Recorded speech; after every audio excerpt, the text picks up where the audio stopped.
വീടുകളുടെ അടുക്കളയിലെ പ്രധാന അംഗമാണ് ഇറച്ചി. എന്നാൽ ഇറച്ചി വാങ്ങി സ്റ്റോർ ചെയ്യുന്നതിൽ ചില കുഴപ്പങ്ങളൊക്കെ ഉണ്ട്. വാങ്ങിയപടി തന്നെ ഫ്രിഡ്ജിലേക്ക് കയറ്റാതെ ഇത്തരത്തിൽ ചെയ്താൽ ഇറച്ചി കൂടുതൽ ഫ്രഷ് ആയിരിക്കും. ഇറച്ചി കടയിൽ നിന്ന് വാങ്ങിക്കൊണ്ട് വന്നാലുടൻ കഴുകി വെടുപ്പാക്കുക. പലപ്പോഴും മണ്ണ്, പൊടി, അഴുക്ക് എന്നിവ ഇറച്ചിയിൽ പറ്റിപ്പിടിച്ചിരിക്കും. ഇറച്ചി അധികം അമർത്തി കഴുകാതിരിക്കാനും ശ്രദ്ധിക്കണം.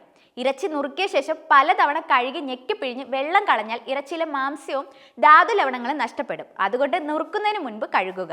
ഇറച്ചി കടയിൽ നിന്ന് കൊണ്ടുവരുമ്പോൾ തന്നെ ഫ്രീസറിൽ വെച്ചാൽ മാംസപേശികൾ സങ്കോചിച്ച് ഇറച്ചി കടുപ്പമുള്ളതായി തീരും. അറവിന് ശേഷം 2 മണിക്കൂറിനുള്ളിൽ ഇറച്ചി ലഭ്യമാകുകയാണെങ്കിൽ അത് ഫ്രീസറിൽ വെക്കാതെ തന്നെ പാകം ചെയ്യാം. 1 കിലോ ഇറച്ചിക്ക് 20 ഗ്രാം എന്ന കണക്കിൽ ഉപ്പ് നന്നായി പൊടിച്ച് ഇറച്ചിയിൽ പുരട്ടി അത് ഫ്രിഡ്ജിൽ സൂക്ഷിച്ചാൽ 2-ാം ദിവസമോ 3-ാം ദിവസമോ അത് കൂടുതൽ മാർദ്ദവമുള്ളതായി തീരും. അത് 3-ാം ദിവസം ഫ്രീസറിൽ വെച്ചാൽ ഇറച്ചിക്ക് ജലാംശം നഷ്ടപ്പെടാതിരിക്കുകയും ചെയ്യും. നന്നായി ശീതീകരിച്ച ഇറച്ചി പാകം ചെയ്യുന്നതിന്റെ തലേന്ന് ഫ്രീസറിൽ നിന്ന് മാറ്റി ഉപ്പുപൊടി വിതറി ഒരു പാത്രത്തിൽ ഫ്രിഡ്ജിന്റെ അടിത്തട്ടിൽ വെച്ചാൽ പിറ്റേ ദിവസം പാകം ചെയ്യാൻ പാകത്തിൽ ശീതീകരണം മാറിക്കിട്ടും.